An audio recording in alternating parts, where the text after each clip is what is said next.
బాపట్ల జిల్లా కోలలపూడి వద్ద ఘోర రోడ్డు ప్రమాదం చోటు చేసుకుంది. అతి వేగంగా వెళ్లి ఒక కుక్కను ఢీకొట్టి పల్టీలు కొట్టింది ఒక కారు. ప్రమాదంలో ముగ్గురు మృతి చెందితే ఇద్దరికి తీవ్ర గాయాలైనట్లుగా తెలుస్తోంది. బాధితులకు మార్టూరు ప్రభుత్వ ఆసుపత్రిలో చికిత్స అందిస్తున్నారు. తిరుపతి నుంచి పిఠాపురం వెళ్తుండగా ఈ ప్రమాదం చోటు చేసుకుంది.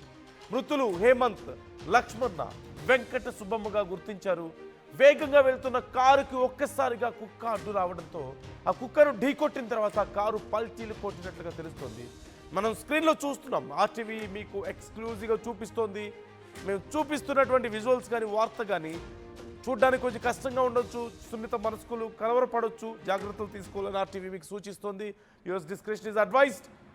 పల్టీలు కొట్టిన తర్వాత నుజ్జు అనేటువంటి కారు మనకు క్లియర్గా కనిపిస్తుంది. పూర్తిగా రోడ్డు మీద నుంచి దొర్లుకుంటూ వెళ్ళి పల్టీలు కొట్టుకుంటూ వెళ్ళి అక్కడ ఉన్నటువంటి పక్కనే ఉన్నటువంటి పొలాల్లోకి దూసుకు వెళ్ళడాన్ని మనం చూడొచ్చు.